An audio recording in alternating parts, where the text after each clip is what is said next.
कोई भी एसएमडी हो उस पे आपको कभी ध्यान नहीं देना है, आपको सिर्फ टेम्परेचर और एआर पे ही फोकस करना है। तो ये जैसे एक ब्लैक पेस्टेड आईसी है, हर भाई का रिक्वेस्ट था कि 2008 एसएमडी का बारे में बताइए, कितना में उसका आईसी निकलेगा, एआर कितना रहना चाहिए, टेम्परेचर कितना रहना चाहिए। मैं पहले भी बता चुका हूँ एसएमडी को कैसे एआर और टेम्परेचर सेट करते हैं, लेकिन 2008 में कुछ ऐसा दिक्कत हो जाता है जो कि हर कोई परेशान होता है। तो पहले हम क्या करेंगे, साइड का पहले ग्लू कट कर लेते हैं। ये आईसी को मैं पहले निकाल के दिखाऊंगा, उसका बाद आपका प्रॉब्लम कहाँ पे होता है और उसका सॉल्यूशन कैसे होगा उसका बारे में भी मैं पूरा डिटेल्स बताऊंगा। तो पहले आईसी को ग्लू कट साइड से पहले मैं कर लेता हूँ एक बार। तो जब भी आप आईसी को निकालना रहेगा, जब आप ग्लू कट करते हैं, हमेशा ध्यान दीजिए कि ये जो ब्लैक पेस्टेड होता है ये आपका 250 का जो टेम्परेचर है, 250 का टेम्परेचर में भी आराम से कोटिंग हो जाता है। तो आप एआर थोड़ा सा ज़्यादा रखिए और 250 से 280 का अंदर में रखिए, कोई दिक्कत नहीं है। और आपको पहले थोड़ा सा प्री हीट करना है, मतलब ऐसे राउंड राउंड थोड़ा सा हीट करना है।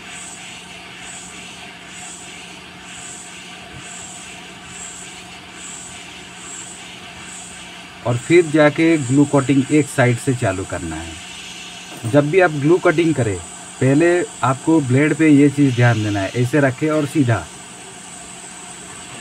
देखिए, प्री हीट के कारण ये जल्दी कट हो रहा है। फिर उसका बाद में ये जो कट गया वो ग्लू को पहले साइड कर दें,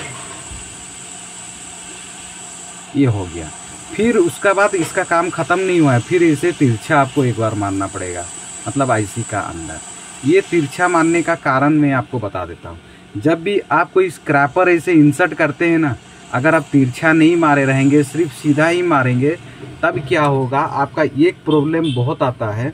जब आप आईसी पे स्क्रैपर डालेंगे तो वो आईसी का नीचे से ही कट मार देता है, या तो प्रिंट को या तो आईसी को खुद कोटिंग कर देता है। तो अगर आप ऐसे तिरछा ही कट मार दिए रहेंगे पहले से, तो आपका जो है सीधा अंदर ही जाएगा स्क्रैपर और आईसी पे टच नहीं होगा और आईसी पे कहीं कोई जगह पे कट नहीं लगेगा। तो इसी तरह सेम टेक्निक से अगर हम इसी को कटिंग करें, ये देखिए,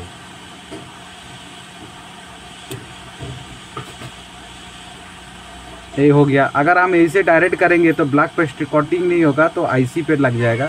तो हम पहले इसको हटा देते हैं जो कचरा है, फिर इसको जो है साइड से कट करते हैं। आपका स्क्रैपर का साथ एसएमडी का नोजल चलना चाहिए, एक जगह में कांस्टेंट कभी भी नहीं रखना है।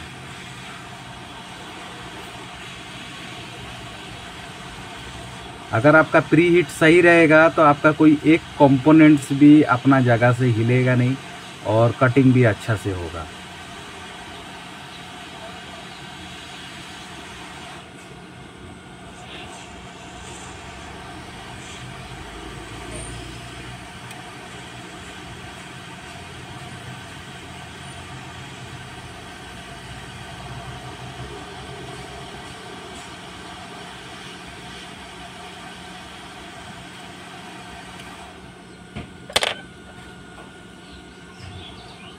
यहाँ पे एक चीज़ है, साइड का ग्लू कोटिंग हो जाने के बाद में सबसे इम्पोर्टेंट चीज़ होता है कि आप स्क्रैपर किधर से डालें। आप देखे रहेंगे यूट्यूब पे बहुत सारा वीडियो में, कोई आता है बस इस साइड से ऐसे कर देता है, ऐसी फक से निकल जाता है, कोई 2 जगह करता है, कोई 3 जगह करता है, और कोई जो है ज़्यादा लंबा दूर तक स्क्रैपर डालता है। तो बहुत सारा तरीका होता है आईसी निकालने का, लेकिन उसके लिए चाहिए स्पेस। मान लीजिए अभी यहाँ पे एमएमसी नहीं है तो हम यूएफएस नहीं है तो हम इधर से भी डाल सकते हैं, लेकिन अगर मान लीजिए यहाँ पे अगर यूएफएस रहता तो हम इधर से नहीं कर पाएंगे, तो हम करते तो इधर से करते, या तो इधर से या तो यहीं से। तो हम क्या करेंगे ना, इस साइड से ज़्यादा स्पेस है और इसी साइड से ही हम निकालेंगे। और आपका जैसे कहना है कि कोई भी चीज़ से निकाल के एक बार दिखाओ और काम कैसा होता है 2008 में, तो मैं 2008 से ही पहले इसको निकाल के दिखाऊंगा। फिर आपका जो प्रॉब्लम होता है फिर उसका बाद उसको सॉल्व करेंगे। देखिए, जितना बड़ा आईसी उतना बड़ा नोज़ल, मैं पहले छोटा नोजल जो 8 mm का नोजल था उस पे मैं ग्लू कोटिंग किया। अब देखिए ये आईसी 10 mm का है, ये नोजल है। अब इस पे मैं ये नोजल रखता हूं, देखिए आईसी का साइड पे कितना बड़ा गैप आ रहा है। इससे अगर मैं आईसी को निकालूंगा तब भी निकलेगा, क्यों? क्योंकि मेरे को एसएमडी का नोजल को राउंड राउंड घुमाना है इसको। अगर इसका जगह मैं और छोटा नोजल यूज करूंगा तो एक्सपीरियंस नहीं होने से छोटा नोजल पे मेरा ट्रैक टूट सकता है। जैसे मैं इधर से अगर पुश करता हूं स्क्रैपर तो मेरा इधर का ट्रैक टूट जाएगा। तो हमको क्या करना है कि डायरेक्ट बड़ा नोजल यूज करना है, मतलब जितना बड़ा आईसी उतने ही बड़ा नोजल। मतलब ये जो आईसी है ये 12 mm साइज का है। यहाँ पे आप देखिए जितना बड़ा आईसी उतना बड़ा नोजल। तो ये आईसी 12 mm का है, हम 10 mm में भी निकाल सकता है और 12 में निकाल सकता है। लेकिन अगर हम 8 mm में निकालेगा तब हमको दिक्कत हो सकता है ट्रैक टूटने का। तो जो बिगनर्स भाई वीडियो को अगर देख रहे हैं तो उनको एक चीज़ रिक्वेस्ट है, अपना एसएमडी का नोजल बदलने का आदत रखिए, तब आप जाके आगे सक्सेस मिलेगा।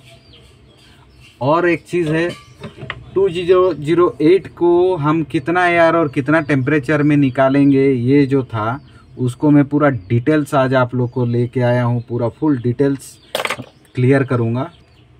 पहले मैं आईसी को आपको एक बार निकाल के दिखाता हूँ। देखिए हम आईसी को इससे निकाल सकते हैं और इससे भी निकाल सकते हैं।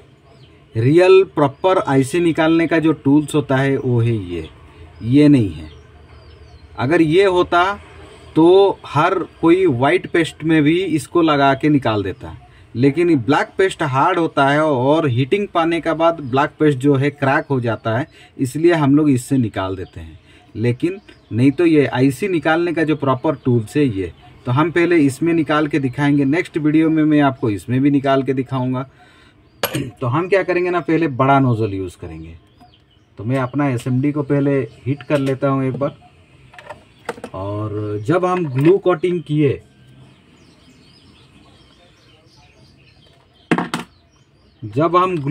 किए तब ये बोर्ड पे हीट लग गया था। तो जो हीट लगा था, तो अभी जो जितना देरी में आप लोग से बात किया उतना देरी में वो हीट खत्म हो गया होगा, क्योंकि ये जो है कार्बन फाइबर का मटेरियल है, ये जो पीसीबी स्टैंड है, तो हीट लग गया होगा। तो हम क्या करेंगे, एक बार पहले कम टेम्परेचर में, मतलब मैं अभी 300 का टेम्परेचर रखा हूँ और एआर जो है 40 रखा हूँ। 300 का टेम्परेचर में मैं इसको पहले प्री हीट कर रहा हूँ। आईसी निकालने का समय हमेशा ध्यान देना है और क्या क्या चीज़ पे, मैं वो नेक्स्ट आईसी को निकालने का बाद आपको फिर उसका बारे में डिटेल्स क्लियर कर दूंगा। कम टेम्परेचर में हम बोर्ड को पहले अच्छा से हीट कर लेंगे। कम टेम्परेचर में हीट करने से क्या है, दूसरा आईसी पे कोई प्रेशर नहीं आता है और कंपोनेंट्स कोई निकलने का चांस नहीं रहता है। सिर्फ ओनली फॉर कार्बन फाइबर और आईसी का बॉल और जो ब्लैक पेस्ट है वही हीट होते रहता है। जब आपको लगे कि मैं ज़्यादा टाइम तक हीट कर चुका हूँ, करीबन 30 सेकेंड 40 सेकेंड अगर आप होल्ड करके हीटिंग दे चुके हैं, तब आप आईसी निकालने का जो टेम्परेचर है वो बढ़ाइए। मैं अभी रखा हूँ आईसी निकालने के लिए 355 और जो एआर है वो है 60।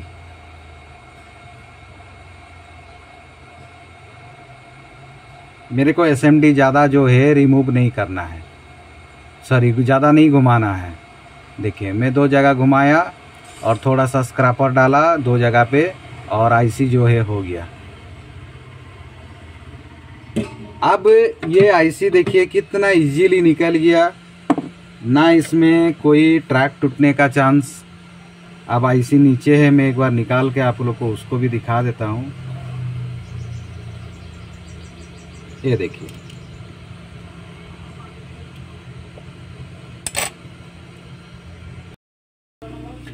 आईसी हमारा पूरा सेफ्टी से निकल गया। अब वीडियो पे अगर पूरा मैं प्रॉपर जूम करके दिखाया हूँ, मैं यहाँ पे स्क्रैपर डाला था और स्क्रैपर कौन सा था, ये है प्रॉपर आईसी निकालने का जो टूल्स, अलग कोई चीज़ नहीं है।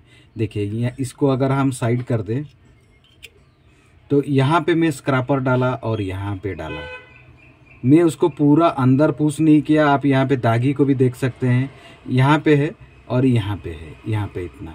तो ये जो ब्लैक पेस्ट है ना, जब ये जो लीड है 350 का टेम्परेचर में हीट हो जाता है, तब भी ये ब्लैक पेस्ट जहाँ 250 पे 280 पे हीट होता है, तब ये छोड़ दिया रहेगा और ये गर्म हो गया तो उसका बाद तुरंत निकल जाता है। आप वीडियो को अगर प्रॉपर देखेंगे, आईसी बहुत फास्ट और क्विक निकल गया, लेकिन आपका क्या होता है, ज़्यादा टाइम लगता है। और एक चीज़, एक भाई वेस्ट बंगाल का, वो भी एक बार बताए थे कि उनका जो SMD है 2008, वो 400 का टेम्परेचर में आईसी को उठाता है। तब मैं जब उनको एक प्रोसेस बताया, वो प्रोसेस से पता चला कि उनका SMD का अंदर से उनको सेटिंग करना पड़ा, मतलब कॉन्फ़िगरेशन करना पड़ा, तब जाके आपका उनका जो प्रॉब्लम सॉल्व हुआ। तो आपका भी आईसी निकालने का जो प्रोसेस है, मैं आपको क्लियर कर देना चाहता हूँ। जैसे कि ये एक बड़ा नोज़ल है, ये देखिए, ये एक बड़ा नोज़ल है और ये एक छोटा नोज़ल है। अगर मान लीजिए ये एक पानी का पाइप है और ये एक पानी का पाइप है, अगर ये दोनों पानी का पाइप में अगर सेम प्रेशर से पानी दिया जाए तो छोटा नोजल वाला का पानी का प्रेशर ज़्यादा रहेगा, बड़ा का कम रहेगा, क्योंकि यहाँ पे ज़्यादा पानी निकलेगा तो इसका प्रेशर कम हो जाएगा और यहाँ पे कम पानी निकलेगा और फोर्स इसका ज़्यादा हो जाएगा। तो हमारा 2008 में एक प्रॉब्लम ये होता है, हम सिर्फ 2008 को खरीदते हैं एक ही प्रोपोजल में, वो है ज़्यादा आईसी को उठाने के लिए, सेफ्टीली आईसी को उठाने के लिए। तो हम थ्योरी यही चीज़ बोलता है कि जितना बड़ा आईसी है उतना बड़ा मुंह। ये देखिए, जितना बड़ा आईसी है उतना बड़ा मुंह। ये जो आईसी है 12 mm का साइज है, मैंने नोजल लिया है 12 mm का साइज, तो मेरे को ज़्यादा घुमाने का कोई ज़रूरत नहीं। एक जगह अगर मैं प्री हीट दे के कंस्टेंट रखूँगा तब भी ये आईसी को निकाल देगा। लेकिन हम एआर कितना रखेंगे, टेम्परेचर कितना रखेंगे, वो हमारा कन्फ्यूजन हमेशा होता है 2008 में। अब वो कन्फ्यूजन को मैं एक बार दूर कर देता हूँ। जब हम एक आईसी को निकालते हैं, पहला है कोई भी कंपोनेंट्स को उठाने का टाइम में हम अगर एक छोटा नोजल अगर यूज़ करते हैं तो इसमें अगर मैं 50, जब बड़ा नोजल अभी मैं यूज़ किया तो 60 का एयर रखा था, इसमें अगर मैं 60 का एयर रखूँगा ये बहुत तेज़ी से एयर फेंकेगा 60 में, और 12 mm का अगर लगा दूंगा तो वही एयर ही स्लो हो जाएगा। तो इसको यूज़ करने के लिए मैं 30 का एयर यूज़ करता हूँ, मतलब आधा 30 का एयर यूज़ करता हूँ। तो जहाँ पे मैं कम एयर यूज़ करता हूँ वहाँ पे अगर मैं बड़ा नोजल यूज़ करूँगा और वही कम एयर यूज़ करूँगा तो वो एयर इसको हीटिंग दे नहीं पाएगा, वो गलत हो जाएगा। तो आपको क्या करना है, हमेशा जब भी आप बड़ा नोजल यूज़ करें आईसी निकालने के लिए, तो फर्स्ट आप 50 का एयर हमेशा रखें 2008 में, दूसरा कोई SMD नहीं, सिर्फ और सिर्फ 50 एयर रखो और 350 का हीटिंग रखना है। फिर उसका बाद आईसी को कोई भी स्क्रैप बोर्ड लो और एक बार आईसी को पहले उठाने का कोशिश करो। अगर आपको लगे आईसी टाइम लेता है तब एआर जो है 60 करो और 10 बढ़ाओ। 10 बढ़ाने का बाद फिर देखो वही दूसरा और एक आईसी को निकालने को, अगर वो भी ज़्यादा टाइम लेता है तब आपको टेम्परेचर बढ़ाना है। नहीं एआर सही है, अब टेम्परेचर को एक बार बढ़ाते हैं। जो टेम्परेचर 350 था अभी इसको 355 करके देखना है। फिर अगर ज़्यादा टाइम लेता है 360 करके देखना है। तो इसी तरह थोड़ा थोड़ा बढ़ा के ही आपको प्रैक्टिस करेंगे, तब आपका आईसी अगर प्रॉपर निकल गया तब जो एआर और जो टेम्परेचर में निकल रहा है तो उसी को आप स्टेबल कर सकते हैं। जैसे मैं आपको यहाँ पे एक बार दिखा देता हूँ, ये देखिए,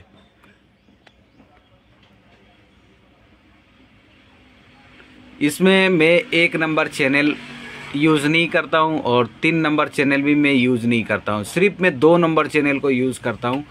ये देखिए मेरा है टेम्परेचर 355 AR 60, मैं इतने ही AR में निकालता हूँ और बाकी 2 जो है मैं यूज़ नहीं करता हूँ, इसलिए कि मेरा पास में और एक SMD है। फॉरवर्ड का एक SMD है जिसको कि मैं यूज़ करता हूँ, जिसमें कि छोटा नोज़ल यूज़ करता हूँ। तो IC निकालने के लिए एक नोज़ल में परमानेंट यहाँ पे लगा के रखा हूँ। ये देखिए मेरा उठाते ही चालू हो गया और इसको मैं परमानेंट रखा हूँ।